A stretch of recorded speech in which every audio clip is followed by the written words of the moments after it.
प्रिय विद्यार्थियों, Hindi online classes में आप सभी का मैं सलीम खान हार्दिक स्वागत करता हूं, अभिनंदन करता हूं। हमारे हिंदी साहित्य के इतिहास के टॉपिक को हम आगे बढ़ाते हैं।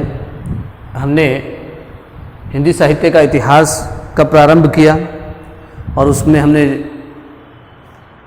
पिछली कक्षा में गारसा दत्तासी के बारे में पढ़ा और उनकी रचना इस्तिवार द ला लिटरेचर एंदुई ए हिंदुस्तान रचना के बारे में भी पढ़ा। आज की कक्षा के अंदर हम ठाकुर शिव सिंह सेंगर और जॉर्ज अब्राहम ग्रियर्सन के बारे में विस्तारित रूप से पढ़ेंगे। प्रिय विद्यार्थियों, अगर आपको हमारा पढ़ाना अच्छा लगे तो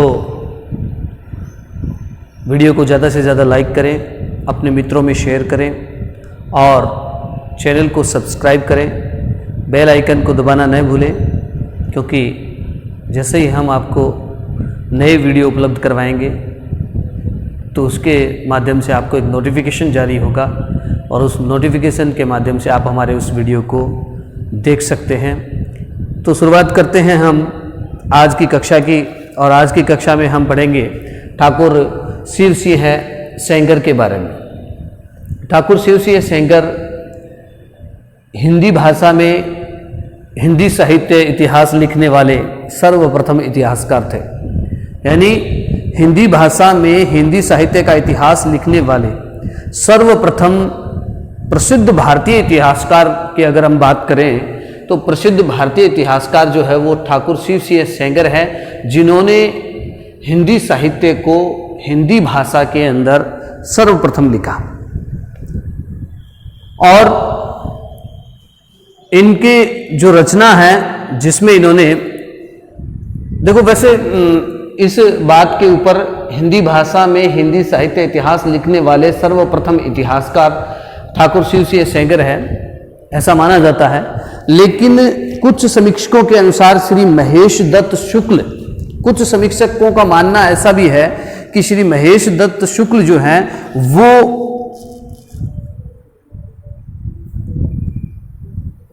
हिंदी भाषा में हिंदी इतिहास लिखने वाले पहले माने जाते हैं। मतलब महेश दत्त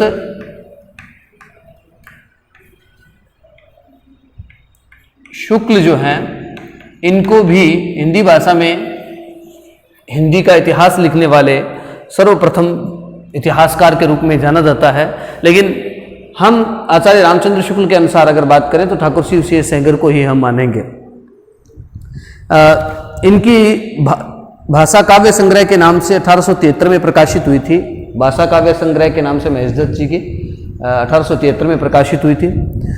अब हम चर्चा कर रहे थे ठाकुर शिव सिंह सेंगर के ऊपर। ठाकुर शिव सिंह सेंगर की अगर हम बात करें तो इन्होंने, जैसे हमने गारसा दत्तासी के बारे में पढ़ा, उनकी रचना इस्तिवार द ला लिटरेचर एंदुई ए हिंदुस्तान रचना के बारे में पढ़ा, वैसे ही हम इसके बारे में अध्ययन करेंगे कि ठाकुर शिव सिंह सेंगर, इनकी रचना जो है जिसके माध्यम से इन्होंने हिंदी साहित्य इतिहास लेखन का कार्य किया, उस रचना का नाम है शिव सिंह सरोज। जिस रचना के माध्यम से इन्होंने इतिहास लेखन का कार्य किया उस रचना का नाम क्या है? शिव सिंह सरोज। और ये शिव सिंह सरोज जो है इसका प्रकाशन कब हुआ? तो इसका प्रकाशन वर्ष जो है वो है 1883। प्रतियोगी परीक्षाओं के अंदर ऐसा भी पूछ लिया जाता है कि शिव सिंह सरोज रचना जो है वो किसकी है? तो ठाकुर शिव सिंह सेंगर की है। और इसका प्रकाशन वर्ष भी पूछ लिया जाता है, तो 1883 जो है वो इसका प्रकाशन वर्ष है। और ये रचना जो है, या हम वैसे भी पूछ सकते हैं ठाकुर शिव सिंह सेंगर जो है उनकी रचना जो है उसका नाम लिखते हुए मिलान कीजिए सन से, तो शिव सिंह सरोज प्रकाशन वर्ष जो है वो 1883 ईस्वी। और प्रकाशक का नाम बताइए, तो इसका प्रकाशक जो है वो कौन है? तो नवल किशोर प्रेस लखनऊ, लखनऊ की एक नवल किशोर प्रेस है, उसके माध्यम से इनकी ये रचना जो है शिव सिंह सरोज, ये रचना जो है वो प्रकाशित हुई थी 1883 के अंदर। शिव सिंह सरोज, ठाकुर शिव सिंह सेंगर की रचना शिव सिंह सरोज 1883 में नवल किशोर प्रेस लखनऊ से प्रकाशित हुई थी। फिर इसके बाद में इस रचना में भी इतिहास लेखन, इनकी जो प्रमुख विशेषता है इस रचना की, तो इसकी पहली तो विशेषता ये है, ये विशेषता भी मान लो चाहे ये कमी भी मान लो, कि इसमें जो है वो वर्णानुक्रम पद्धति का प्रयोग किया गया है। यानी इस रचना के लेखन के अंदर इतिहास लेखन की जो सबसे निम्न स्तर की पद्धति है, उस पद्धति वर्णानुक्रम पद्धति का प्रयोग किया गया है। और इस रचना में लगभग 1003, दूसरी विशेषता इसकी ये है कि इसमें लगभग 1003 कवियों या लेखकों का विवेचन किया गया है। 1003 कवि और लेखकों को शामिल किया गया है, उनके बारे में जो है वो इसमें बताया गया है। इस रचना में कवियों और लेखकों के जन्म काल, मृत्यु काल, रचना काल का भी विवेचन किया गया है। हालांकि जो गारसा दत्त तासी जो थे, उन्होंने जो रचना लिखी उसमें वर्णानुक्रम पद्धति का ही उन्होंने प्रयोग किया था, लेकिन उन्होंने जन्म काल, मृत्यु काल या रचना काल को शामिल नहीं किया था। इन्होंने उस चीज को भी शामिल किया। ठाकुर शिव सिंह सेंगर जो है, इन्होंने जन्म काल, मृत्यु काल और रचना काल को भी इसमें शामिल किया, परंतु इसमें उल्लेखित विधियां जो है, यानी जो जन्म काल और मृत्यु काल की जो इन्होंने विधियों का प्रयोग किया है, वो विधियां जो है वो वर्तमान के अंदर उनको मान्यता नहीं दी गई है। यानी वर्तमान के अंदर उनको मान्यता नहीं है। जो इन्होंने रचना काल, जन्म काल, मृत्यु काल आधार माना है, उन्हें वर्तमान के अंदर किसी भी प्रकार से कोई मान्यता से स्वीकार नहीं किया गया है। अब इसके महत्व की अगर हम बात करें भी, इसका क्या महत्व रहा भी, इस रचना जो इन्होंने इतिहास लेखन किया, इसका महत्व क्या रहा।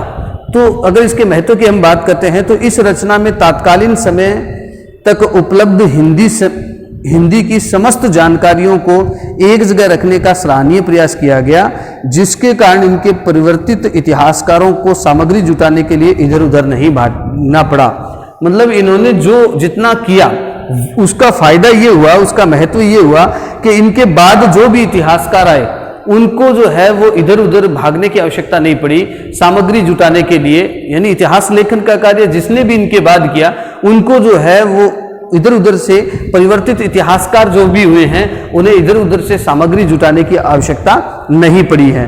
फिर बात करते हैं हम इनकी कमियों की, कि इसकी कमियां क्या है। तो सबसे बड़ी कमी तो यही है कि इसमें वर्णानुक्रम पद्धति का प्रयोग किया गया। तो इस रचना में भी साहित्य इतिहास लेखन की सबसे निम्न स्तर की जो पद्धति है, यानी वर्णानुक्रम पद्धति जो है वो सबसे निम्न स्तर की पद्धति है। आप बताइए कि जो सबसे निम्न स्तर की पद्धति तो वर्णानुक्रम पद्धति को मान लिया गया, तो आप हमें ये बताइए कि सबसे श्रेष्ठ पद्धति कौन सी हुई। विधेयवादी पद्धति जो है वो सब इतिहास लेखन की सबसे श्रेष्ठ पद्धति मानी जाती है।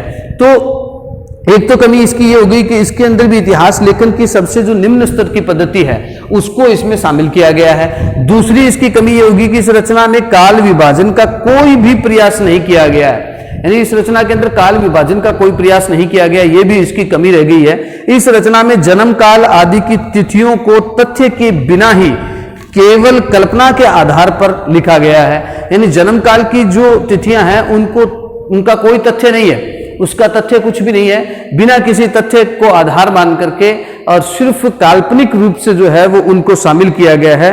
कल्पना को आधार मान करके उन्हें जो है लिख दिया गया है और उसका कोई भी जो है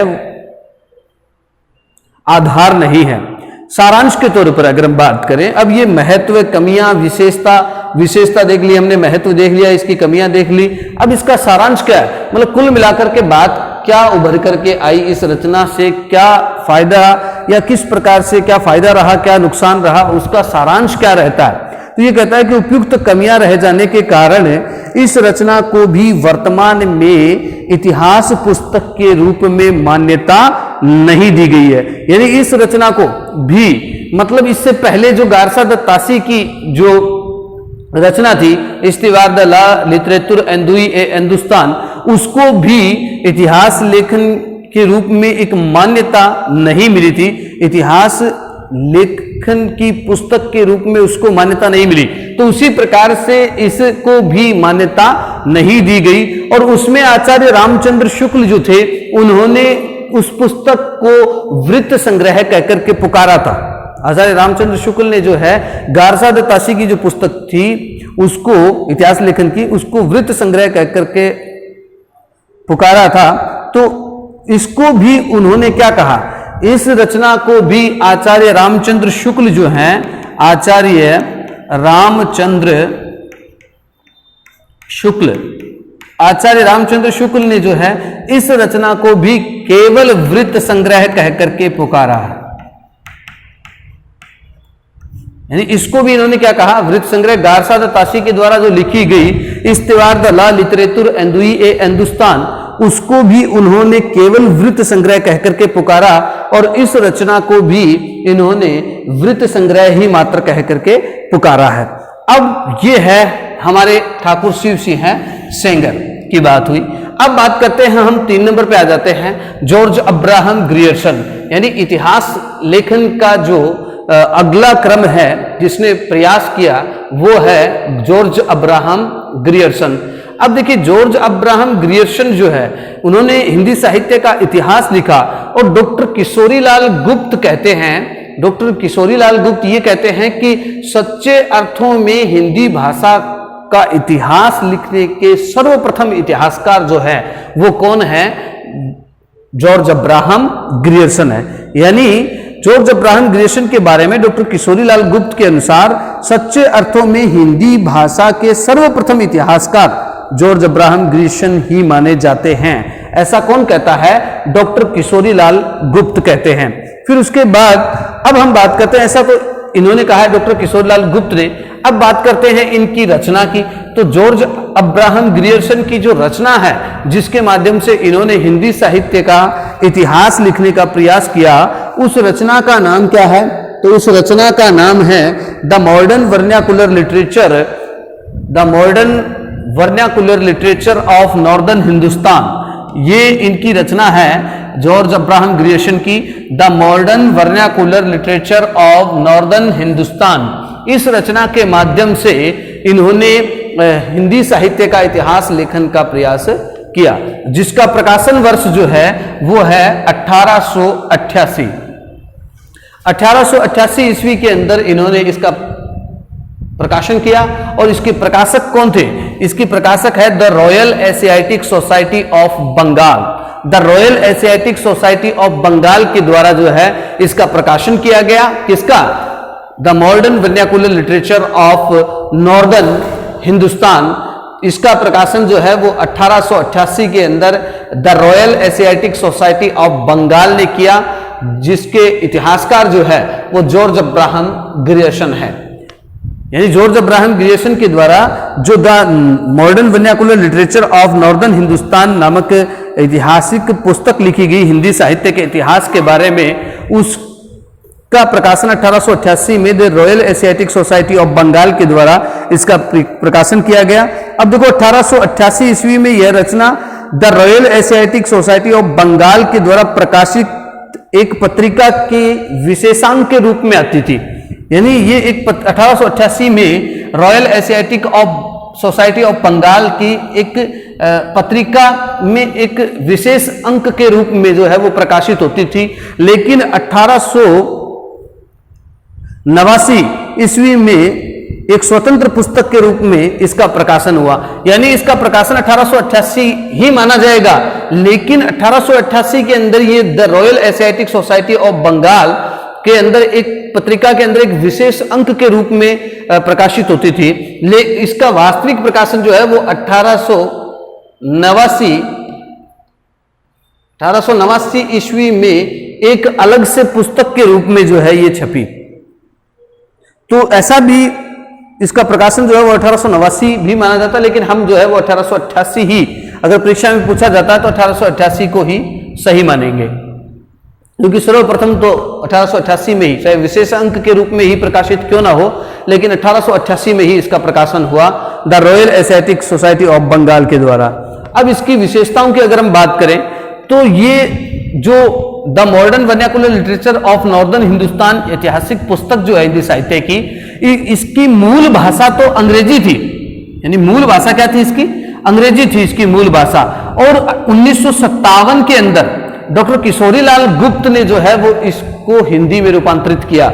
यानी मूल इसकी भाषा the Modern Vernacular Literature of Northern Hindustan, इसकी मूल भाषा तो अंग्रेजी ही थी, और इसका रूपांतरण जो है वो 1957 ईस्वी में, 1957 के अंदर डॉक्टर किशोरीलाल गुप्त जो हिंदी प्रचारक पुस्तकालय वाराणसी के माध्यम से, हिंदी प्रचारक पुस्तकालय वाराणसी के माध्यम से हिंदी साहित्य का प्रथम इतिहास के नाम से, यानी 1957 के अंदर हिंदी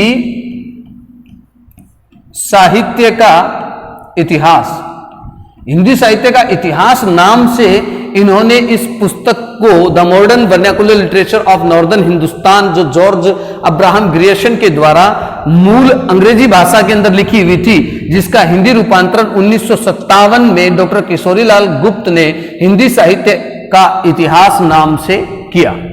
इसके अंदर भी इसके अंदर कालानुक्रम पद्धति का प्रयोग किया गया है। अब जॉर्ज अब्राहम ग्रियर्सन ने जो the Modern Vernacular Literature of Northern Hindustan पुस्तक लिखी, इस रचना में साहित्य इतिहास लेखन की जो कालानुक्रम पद्धति है, साहित्य इतिहास लेखन की जो कालानुक्रम पद्धति है, उस पद्धति का प्रयोग किया गया। अर्थात इस रचना में कवियों लेखकों को उनके कालक्रम के अनुसार व्यवस्थित किया गया, यानी कवि और लेखक जो थे उनको उनके कालक्रम के अनुसार व्यवस्थित किया गया। ये कालानुक्रम पद्धति का इसमें प्रयोग किया गया। अगली विशेषता ये कहती है कि इसमें कुल 952 कवियों का विवेचन किया गया है, यानी कुल जो है वो 952 कवियों का विवेचन किया गया। और इससे पहले जो हमने ठाकुर शिव सिंह सेंगर की शिव सिंह सरोज के बारे में पढ़ा, उसमें 1003 कवियों और लेखकों को शामिल किया गया था, जबकि इसके अंदर कितने हैं, केवल 952 कवियों का विवेचन किया गया। इस रचना में केवल हिंदी के कवियों को ही शामिल किया गया। यह भी इसकी विशेषता रही है कि इस रचना के अंदर केवल हिंदी के कवियों को ही शामिल किया गया। ये देखो, इसमें केवल हिंदी के कवियों को ही शामिल किया गया। अब हिंदी के कवियों का मतलब क्या हुआ, केवल हिंदी के कवियों को ही शामिल किया गया, यानी इसके अंदर संस्कृत, पाली, प्राकृत, अपभ्रंश भाषा के कवियों को इस पुस्तक में स्थान नहीं दिया गया, यानी केवल हिंदी के जो कवि थे उनको ही इसमें शामिल किया गया है। संस्कृत, पाली, अपभ्रंश, इन प्राकृत, इनके कवियों को इसमें शामिल नहीं किया गया है। अगली विशेषता इसकी यह है कि इस रचना में हिंदी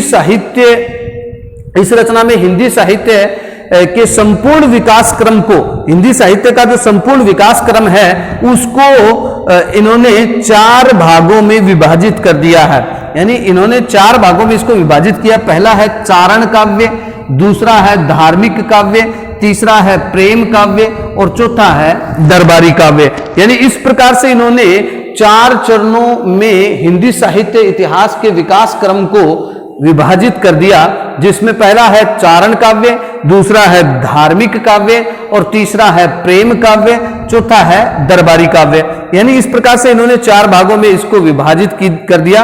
काल विभाजन की अगर हम बात करें तो हिंदी साहित्य इतिहास में काल विभाजन का सर्वप्रथम प्रयास जॉर्ज अब्राहम ग्रियर्सन के द्वारा ही किया गया।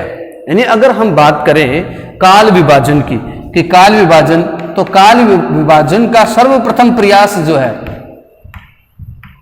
सर्वप्रथम प्रयास किसके द्वारा किया गया है, जॉर्ज अब्राहम ग्रियर्सन के द्वारा ही किया गया है।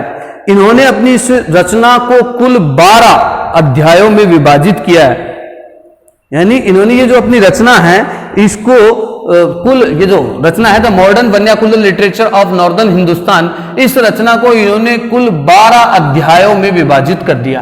कुल कितने अध्यायों में, 12 अध्यायों के अंदर इसको विभाजित किया। और उन 12 अध्यायों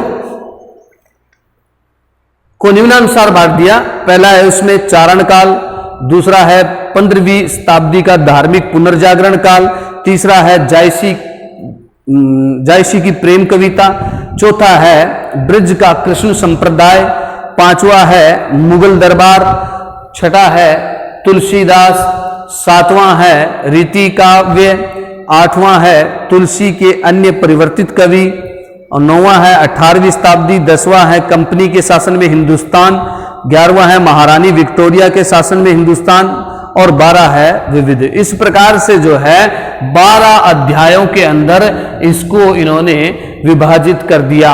यानी ये जो Vernacular Literature of Northern Hindustan रचना है, इसको 12 अध्यायों में विभाजित किया।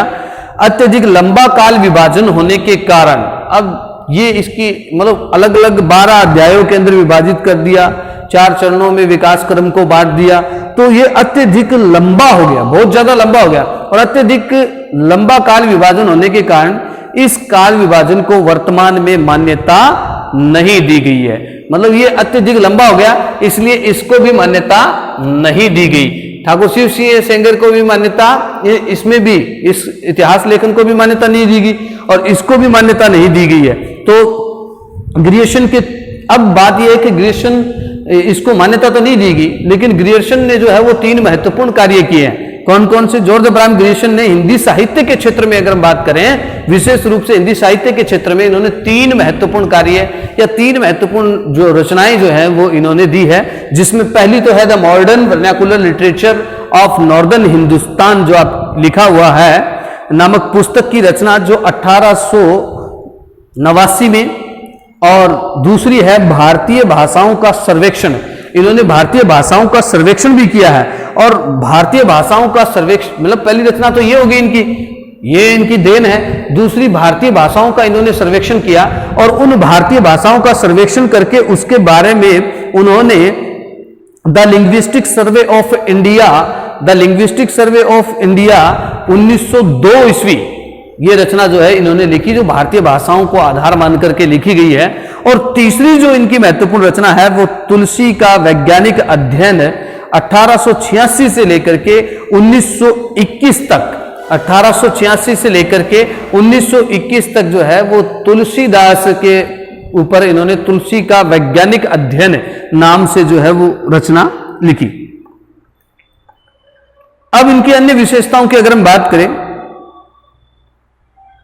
कि भक्ति काल को भी मैंने शुरुआत में आपको बताया था कि आदिकाल, भक्ति काल, तो भक्ति काल जो था वो हिंदी साहित्य इतिहास का स्वर्ण काल कहा जाता है। ऐसा मैंने शुरुआत में आपको, शुरुआत की कक्षा के अंदर जब हमने ये टॉपिक स्टार्ट किया था हिंदी साहित्य का इतिहास नाम से, तो उस समय मैंने आपको बताया था और आगे भी बार बार ये जिक्र जो है वो चलता ही रहेगा कि हिंदी साहित्य इतिहास का स्वर्ण युग जो है वो किसको, कौन से काल को कहा जाता है? तो भक्ति काल को कहा जाता है। भक्ति काल जो है वो हिंदी साहित्य इतिहास का स्वर्ण युग माना जाता है। तो ऐसा कहने वाले कौन थे?